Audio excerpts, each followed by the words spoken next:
Զորավար Սեպուհ պատմաքաղաքական վերլուծական կենտրոնում շարունակում ենք մեր քննարկումների շարքը։ Բարև ձեզ։ Պարոն Ներսյան, այսօր կրկին խոսենք Հայաստանի Հանրապետության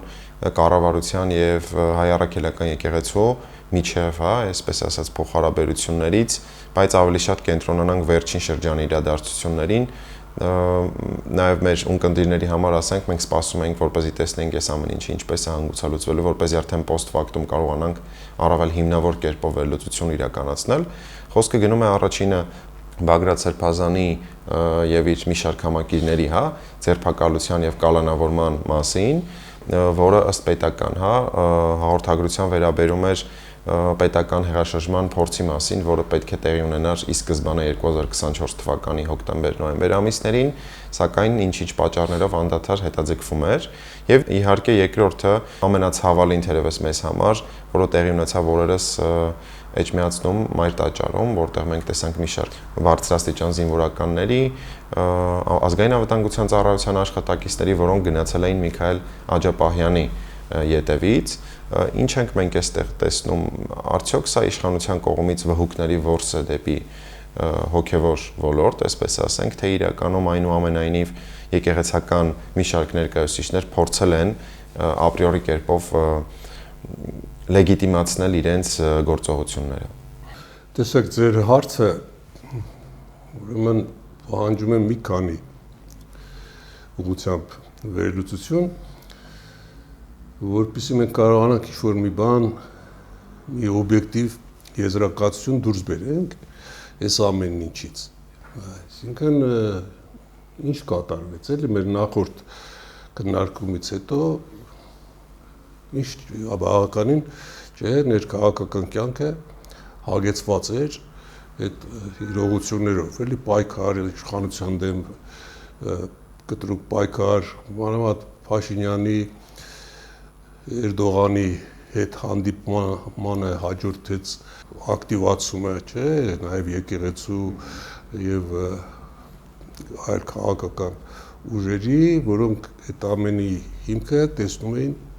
Թուրքիայում, այսինքն նա կանչեց, ինչպես ասում են, պարզունակ էլի, ուշադրված դատողություն, նա կանչեց հրահանգներ տվեց գնա սկսի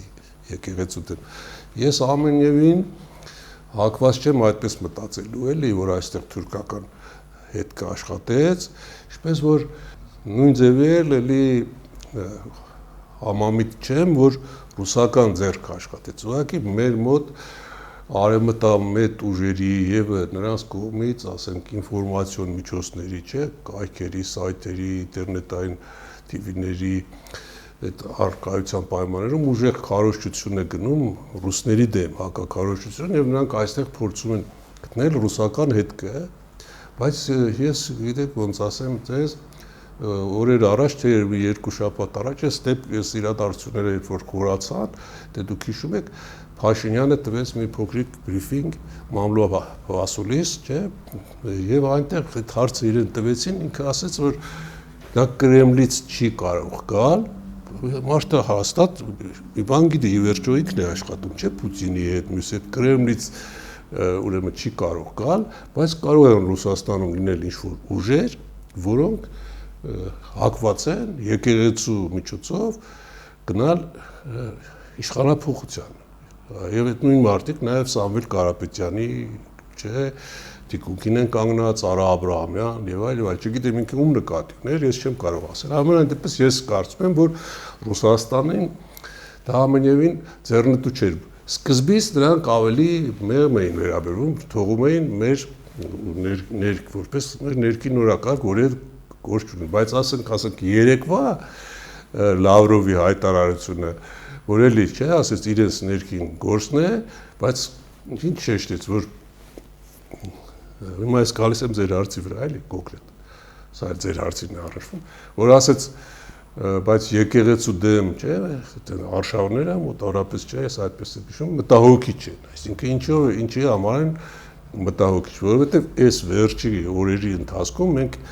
էլի ինչ-որ տեսնում ենք Ռուսաստանի հանդեպ տարված քաղաքականության մի փոքր ավելի կոշտացում եւ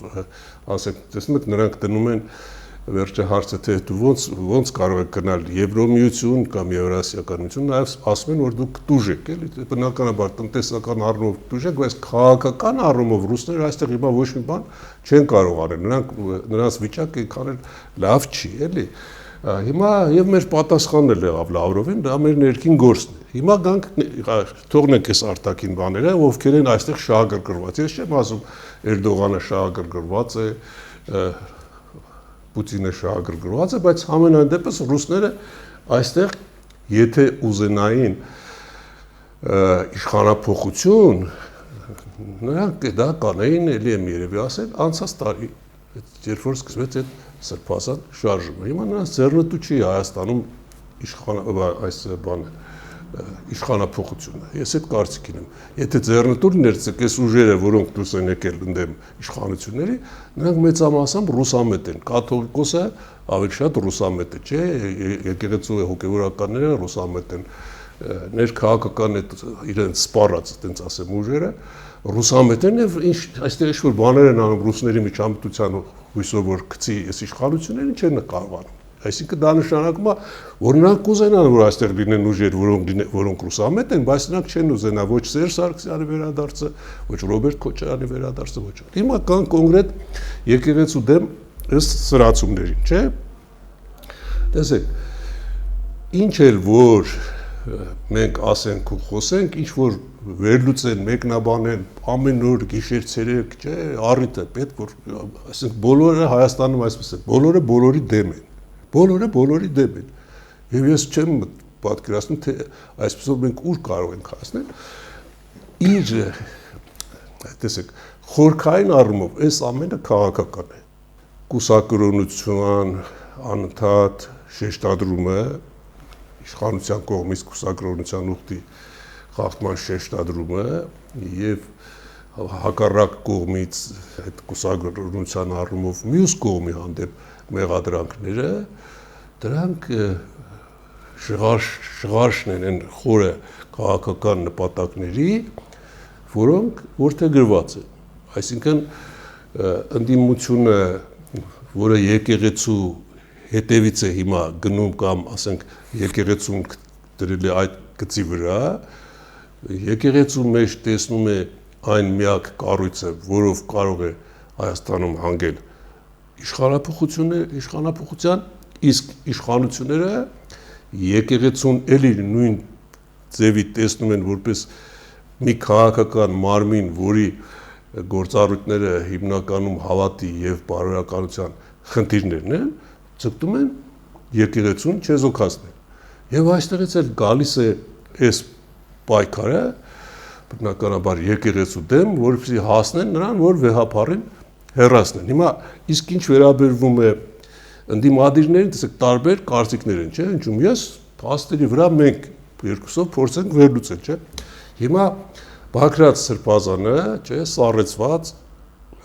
հոգևորական գործիչ, բայց էլի հոգևորական էր, թե աշխարհիկ, չգիտեմ, ամենայն դեպս աշխարհիկ քաղաքական գործունեությամբ էր զբաղվում, որի իրավունքը հոգևորականը չունի։ Մանավանդ եթե նա թեմի առաջնորդ է, հիմա մի տարի լռեց ու անդադն ասում էր, ձեր վերջը գալու է, ձեր վերջը գալու է, չէ, օբյեկտիվ լինենք, ձեր վերջը գալու է, դե բերեցին այս բանը քննչական կոմիտեն եւ ԱԱՑ-ն այս փաստերը։ Հիմա ես չեմ լսել էլի, որ ասենք թե կոնկրետ Բագրատ Սրբազանը, ասենք հայտարարի, ասի որ դա իմ ձայնը չի։ Չէ՞։ Ասենք ինչ որ մարդիկ ասում են, բնականաբար բռնվել են, չէ՞, ասում են որ դա իր ձայնը չի։ Լավ, արհեստական բանականությունը, ինչքան էլ ես էլ փորձել եմ, հարցրել եմ ավելի խորը այդ առումով մասնագիտացվածներից, արհեստական բանականությունը չի կարող այդպիսի ուրեմն մի կերտել, էլի այդպիսի մի ճարտարապետությամբ այսպես հանդես գալ, որ ձայնը այդքան նման լինի, էլի։ Եվ այնտեղ կան ուրիշ խոսողներ, ասենք արհեստական բանականությամբ չէին կարող այդ ամբողջը բերեին, երեք էլ կոմիտեի քննչական նախագահն էր Ղազարյան Պետրոս, եթե հարցազրույց խոսում, ես շատ լսեցի, այսինքն նրանք ինչ-որ մի բան նախապատրաստել են, դա միանշանակ եւ շատ վատ է, էլի, որ ասենք, որ լսում ենք մենք իրավունք չունենք կանի դեռ ասենք դատարանը որ ճիրջի կասրել, չէ, անմեղության կանխավարկած ինչպես ասում են կա, բայց ասենք երբ որ դու այնտեղ բաներ ես լսում, դա ասենք ով ինչ ուզում է ասի, էլի, ասենք իր կողմնակիցներից թե ով հոգևորականին ասում մարդուն, չէ, ասուն իրեն նվիրած մարդուն, ոչ անհարիր բառամթերք եք մենք այնտեղ տեսնում։ Բացի դա, պարոն Ներսյան, ներողություն եմ խնդրում, տեսեք, այստեղ նույնիսկ հայ ժողովրդին վիրավորական արտահայտություններից սկսած, վերջացրած բարի ուղիղ իմաստով ոչ անօրինական գործողություններ, մեքենաներ այրել։ Այդ բոլորը նկատի ունեն, մեքենաներ այրել, մի 3 հոգու գնդակահարել, ասենք նրանց հարազատներին այդ կոմպենսացնել, չէ, փոխհատուցել այդ ծախսը, նրանք մի բան կուրախանան, գյուլել ասում, չէ։ Իր ձայնը չի թողապացուցեն, իր ձայնը չի, մենք էլ ասենք ներողություն սխալվել ենք, եղած փաստերի վրա, այսինքն իրոք այդ ավտոբուսների վրա, չէ, յուղ լցնել, կամ ասենք այդ պայթուցիկները, ինտերնետը վերացնել, կառավարության կայքը կազմակերպել, մենք այստեղ տեսնում ենք իրոք լուրջ մի մեխանիզմ, որը աստիճանաբար այդ 24 թվականից հետո հիմա հոգ հրդի լոլո կարդալով չի էլի, որ բոլորը վեր են կենում, ասում են սենց բան չկա, իշխանությունները սարքեցին եկեղեցու գլխին։ Այլ հարց է, որ անընդհատ է շեշտել է, որ կուսակրոնություն, մենք միշտ ենք, չէ, դա ասել, հիմա Փաշինյանն էլ գրեց քանի օր առաջ, կարծեմ երեկ էլ գրել էր, որ իր լեքսիկոնով հանդես կգաք, ես նույն ձևով կպատասխանեմ, որ քաղաքակիրթ այդ բանավեճը շարունակվի, բայց գիտեք ինչ, փոխադարձ հրաձգություն է գնում, մյուս կողմից չկա, ասենք ոչ մի բան, ասենք ենթարենք մենք, այդպիսի բան չի եղել, ես չունեմ, ասենք երեխաներ, չգիտեմ, ես չեմ խախտել կուսակրոնության ուխտը։ Դրա համար ասենք, տեսեք, հիմա որ մենք վերցնում ենք, որ ասում եմ ես քաղաքական, չէ, ասենք նայեք, եթե քաղաքական չէր, չէ, եթե քաղաքական չի եկեղեցու գործունեությունը, այդ դեպքում եկեղեցին 2020 թվականի 44 օրից հետո մտել է քաղաքականության մեջ եւ հանդես է գալիս այս իշխանությունների հեռացման կոչերով, չէ՞։ Եվ մյուս երկրորդը Բագրատ Սրբազանը ինքն էլ է շեշտել, որ ինքը այս ամենը անում է կաթողիկոսի օրհնությամբ։ Հիմա ինչ վերաբերում է բանին Աջապահյանին, ես Աջապահյանին միշտ համարել եմ կուռ տրամաբանություն ունեցող դատողունակ մարդ։ Հիմա նրա այս ամեն ինչին կապի խնդիրը ես չեմ կարող պնդել կամ ժխտել լիարժեքորեն, որովհետև նրա հեղաշրջման կոչերը, ռազմական հեղաշրջման այդ կոչերը, որը ընչել է դեռևս 20 թվականից, չէ, ասենք համարվում է համակարգը քանդելու, փոխելու, հեղաշրջման գնալու բան, էլի, որը գրիորեն դատապարտելի արարքի մարդը կարող է հենց այնպես ասել, զգացմունքի արտահայտության տակ, եւ կարող է, բայց ասենք ինչպես կարող է, ասենք, եթե ինչ-որ ծրագրից ներկա է, տեղյակ է մարդը, որ սենց բան է, ասենք, իր կուսակիցը, տվյալ դեպքում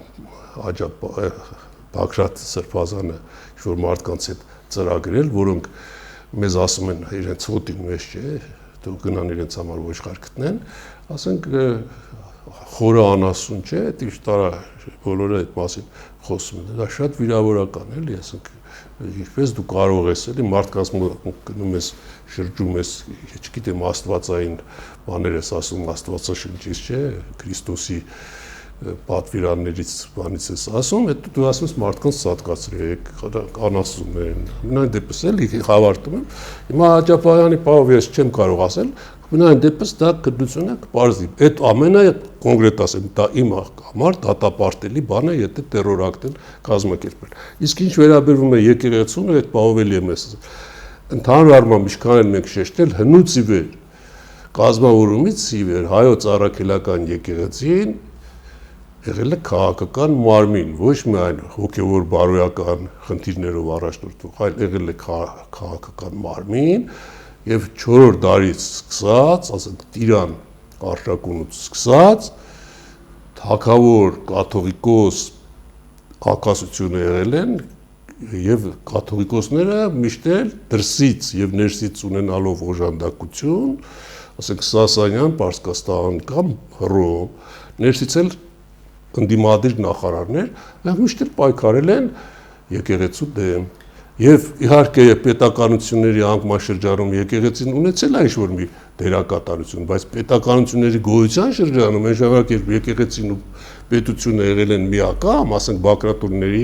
թագավորության սկզբնական շրջանում, ասենք Վասպուրականի արծունիների թագավորության շրջանում նրանք եղել են միակամ։ Դրա համար աղթամարա Սուրբ Խաչ եկեղեցիում, եթե դուք տեսնեք, այնտեղ կա աշխարհիկ մարդու նկար պատի վրա։ Այսինքն նրանք միաձուլվել են հանուն պետականություն։ Այսպես պետք է լինի, ինչպես ասենք հեթանոսական շրջան։ Իսկ ինչ կապ կա այս դեպքում այս ընդհանուր գործընթացի հետ Սամվել Կարապետյանի գործընթացի եւ Սամվել Կարապետյանի միջեւ, որտեղ մենք տեսնում ենք բավական սինխրոն կերպով այս ամենը զուգակցվեց հայտնի գործարարի կոչին, որը ուղղված էր,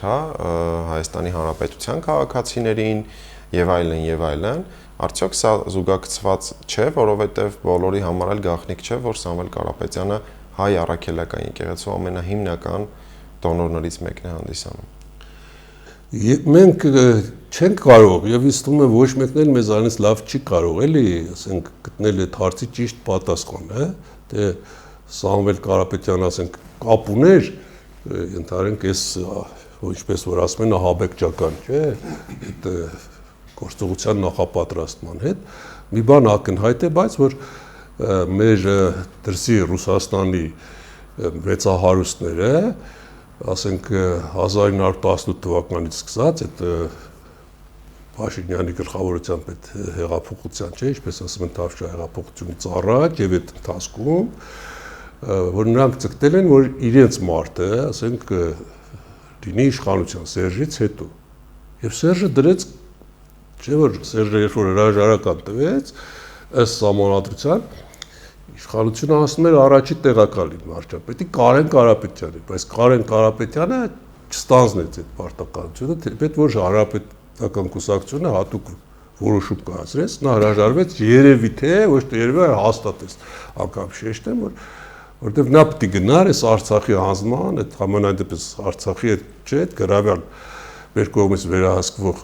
տարածքների հանձնումը պարտադիր էր, դրա համար նա չուզեց, որ իրենով անեն ըստիս էլի, բայց հետո դրանից հետո այդ 44 օրերից հետո այս մարտիկ միշտ էլ պայքարել են, Արա Աբրահամյանը, մյուսը, Սամվել Կարապետյանը, ես ասեմ, իրեն լոյալ է պահել, ամիսներ առաջ ես էլի նայեկել էր, գնացել էր եկեղեցի, կարծեմ այնտեղ էլ հարցազրույց վերցրեցին, ինքը բավականին ճիշտ գնահատական տվեց իշխանության, քաղաքականության, հիմա ասենք կարող է այս եկեղեցու հանդեպ այս հակասության ավելի խորացման, չէ, ու պայքարի այդ խորացման պարագայում նա եկավ եւ ասեց բաներ, որ կարող ես մտածել, որ նա իրոք դեմ է, չէ, իշխանությանը, որ դեմ էր, դա միանշանակ։ Նախկինում չէ, որ դեմ է եկեղեցու դեմ, բայց ասենք թե եկեղեցու դեմ այս արշավին, բայց գիտեք ոնց պետք է նման պարագայում արվանդիր նման հատեր հարուստ մարդը, որը եկեղեցու բարերարություն է արել, չէ, 30 միլիոն, թե ինչ, չգիտեմ, թե 300, ես չեմ հիշում, դա էական չի, ասենք ինքը պետք է հանդես գա, որպես երկու կողմի, ոնց ասեմ, միջնորդ, էլի, որտեղ մենք ի վերջո պետք է մտածենք մեր ժողովրդի միակամության, մեր պետականության, այս բարդ մարդահրավերների պայմաններում, հիմա ինքը կարող է եւ իրոք կապ է ունեցել, այնտեղից նրա հայտարարությունը մի նախադասությամբ կարող ենք ընդունել այսպես որ ասենք մենք էլ մեր ձևով կպայքարենք այստեղ չգիտեմ հանցակազմ կարելի է գտնել թե չէ բայց որ ասես մի փոքրիկ խմբակ չէ ինչ որ ուզի անի մենք էլ մեր ձևով այստեղ արդեն այս մի փոքրիկ խմբակի ու մեր ձևովը արդեն բերում է այն եզրակացության որ խնդիրը դրված է այս փոքրիկ խմբակի իր արտահայտության փոքրիկ խմբակի հերասման հերացումը որպես խնդիր, որը բնականաբար քաղաքացիական պայմանագիր կուսակցությունը եւ Հայաստանի Հանրապետության վարչապետը ուրեմն չեն կարող հանդուրժել, ինչպես որ նախկինում, ինչպես ասեցի, չեն հանդուրժել թագավորները եկեղեցու իրենց դեմ ընդվզում, ընդ որում այս ամենի հետնախորքի վրա մի բան էլ ասեմ, այս վերջերս շատ է շահարկվում Պապ թագավորի հարցը, որին ես տարբեր առիթներով անդրադարձել եմ այս գործչին, գրել եմ նրա մասին, Պապ թագավորը, ճիշտ է որ խոսենք, եկեղեցու դեմ նա չի պայքարել մինչև ներսես մեծ քահանայապետի մահը, այսինքն 373 թիվը, 373 թվից հետո, երբ արդեն փաստորեն այս Պարթև, Գրիգոր Պարթևի լուսավորչի տոհմից մարդ էլ չկար, որ նշանակեր կաթողիկոս, ինքը նշանակել է աղբյանոսների տոհմից, որոնք սերում են հին քրմական ազնվազարդ ցեղից։ Եվ նրանք հլու հնազանդ ենթարկվել են Պապին։ Հիմա եկեղեցու դեմ ավելի շատ պայքարել է Արշակ երկրորդը։ Ընդ որում Արշակ երկրորդի այդ շրջանը ավելի շատ կարելի է համատել ներկայիս շրջանին, երբ որ շատ իշխաններ ներսես քահանայապետի հետ, օրինակ Արծրունիները, Մամիկոնյանները, իհարկե Մամիկոնյանների տոհմից Վասակը սպարապետներ, բայց ուրիշ մարդիկ կային։ Հիմա ասենք այդ Արշակավանի ավերումը եւ այլն, ասենք տեսեք եկեղեցին որոշ իշխանների հետ, Բերուժան Արծրունի, պայքարել է որ գցի թագավորին։ Եվ թագավորը շատ այդ պայքարը որ հիմա բան լինի, եկեղեցին պայքարում որ ինքը վերցնի ամբողջ իր ազդեցության տակ, թագավորը դրան դիմադրում Արշակ եւ նա եղել է որ ներսեսը հրաժարվել է։ Նույնիսկ ինչպես գրում է Փավստոսը, մի ուրիշի բերել է որոցի կաթողիկոս առանց Կեսարիա ուղարկելու, որը հիմքը դրեց Պապը, որ չուղարկեց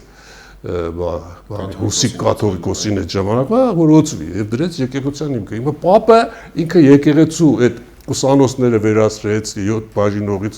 ինքը գրավեց քահանաների վրա դրեց պարտականություն հարկ տան ծառայեն բանակում այս բոլորը Պապը արեց ներսեսի մահից հետո իսկ Արշակի ու ներսես մեծի այս հակասությունները ի վերջո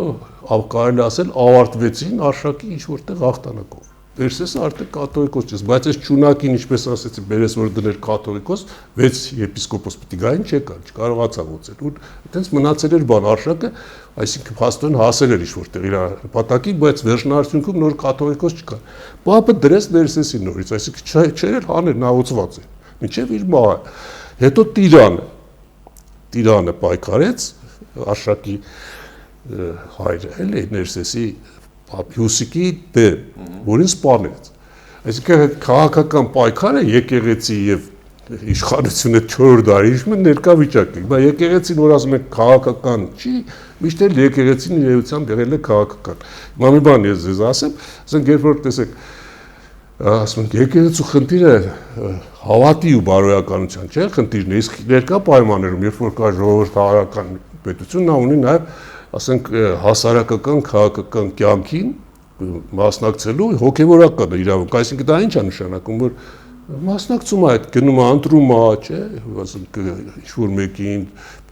վարչապետ, ինչ որ կուսակցություն քվեարկում է դա, այսքանը պետք է լինի այս սահմանադրությամբ, բայց քաղաքական պայքարը այն առումով, որ ինքը հերացնի իշխանությունը, շատ լավ, եթե դու գտնում ես որ իշխանությունները ինչպես բոլորը չէ, դիմադիրները շեշտում են, եւ գիտեք ոնց ես մի բան էլ ավելացնեմ, ընդհանրապես որ ասում են ժողովուրդը հիմնականում մեծամասամբ զբաղված է իր առօրյա կյանքով ու գործունեությամբ, մի 5% շատ քաղաքականացված լինի, նրանք այդքան էլ չեն հասկանում եկեղեցուց, Աստվածաշնչից, երկու տող Աստվածաշնչից չկարդացած մարդիկ հիմա Աստվածաշնչից են խոսում, որոնք իրենք քրիստոնյա չեն, քրիստոնեությունից են խոսում, կրոնից են խոսում։ Հիմա ասենք եկեղեցին դրել է խնդիր, դա պիտի հեռանա, նա դավաճանա։ Եկեղեցին չի 20 տարի չի հակադրվել երկրորդ եւ երրորդ նախագահներին, չէ՞, մի ինչ որ վերաբերմունք էլ չի դրսևորել, ասենք նրանց Ադրբեջանի կամ ասենք Թուրքիայի հետ քաղաքականության առումով։ Նրանք էլ են հայտարարել, որ մենք առանց նախապայմանների պատրաստ ենք թուրքերի հետ բանակցությունների գնալ, բացել սահմանը, չգիտեմ, ինչ պետական, պաշտոնական հարաբերությունների գնալ, չէ՞։ Հիմա ասենք թե այդ ժամանակ եկեղեցին ոչ մի դերակատարություն, նա մասնակցել է բոլոր այն կամ դրին համաձայնությունը դրսևորել, չի համարձակվել ընդվզել նրանց դեմ, ասենք լավ ասում են նրանց ժամանակ ես չեմ ասում ինչ-որ մի ուժի բռնելու, օբյեկտիվ է, մենք գիտենք, մենք այդ ձևի ենք փորձում, ասենք ոնց են ասում, պանյատի էլի հասկացողության վրա էլի պետք է մարդ շարժվի, ոչ թե էմոցիոնալ զգացմունքներով, ասենք այն ժամանակ չենք թողել, ասենք 800 հեկտար 4-օրյա պատերազմին 16-ի ապրիլյան 800 հեկտար չմնաց, չգրավեցին այդ 100 զոհերի արյան գնով, ու մնաց, չէ՞։ Նախագահն էլ հայտարարեց, որ մենք չենք ուզում դրա համար ավելի օր ծոտ տալ։ Ասենք այդ առումով ինչ կասեր այս ժամանակ եկեք, ոչ մի բան չի ասել։ Ես ընդհանրապես մի բան շեշտեմ, որ ես գտնում եմ, որ առհասարակ պետք չէր այս անդադ կուսակրոնություն, չգիտեմ ինչ, պետք է այդ կանոն դրությունը վերանայել, վերադառնալ, ասենք եկեղեցու հիմնադիր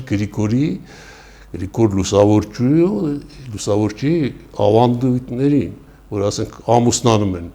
կաթողիկոսները, թե չէ դու որտեղից ասենք, կարա մի արքեպիսկոպոսի ընտրում ես օրինակի համար տեխնացու կաթողիկոսի, բայց ինչ գիտես նրա ապրած կյանքը, հիմա մի բան ավելացնեմ, հիմա այս ամբողջը շատ վատ է, ինչպես ասեմ, բոլորը բոլորի դեմ են, բոլորը բոլորին հայում են, առանց խորությամբ լսելու, հասկանալու, թե ինչ են ուզում։ Սա քաղաքական պայքար է, եթե այստեղ չլիներ քաղաքական պայքար, որը սկսվել է 20 թվականից, ակտիվացել, պասիվացել է եւ կաթողիկոսի կողքը կանգնած են, ասենք, միլիոնատերեր Սամվել Կարապետյանի կամ ասենք դաշնակցություն կուսակցության հայտնի այդ գործիչները հենց այդտեղ հավաք է լինում, գնում են այնտեղ ոնց որ եկեղեցում Սրբազանին, չէ, Աջապայանին ձերբակալեցին, այսինքն ինքը գնաց հանձնվեց, ավելի շատ փորձեցին այնտեղ չէ ձերբակալ, այսինքն միտեղ նայում են մի մարդիկ հավաքվեն, գնան, ոնց որ ասած, այս իշխանությունների հերը անից են, էլի, ասենք դա շատ վատ է, իսկ ժողովուրդը ինքը այն իմաստուն մասը եւ խելոք մտավորական մարդիկ, եթե սառը դատեն, նրանք այստեղ պետք է տեսնեն, որ միշտ այս ներքին, այս ընդդիմադիր քաղաքական ուժերի հետ կգա եւ նրանք են փորձում եկեղեցուն օգտագործել, բայց տեսեք, հիմա ինչ էլ որ անես, եկեղեցին որպես հոգևոր կառույց ինքնին վարկաբեկվեց։ Շնորհակալություն։ Մինչ հանդիպում, ցտեսություն։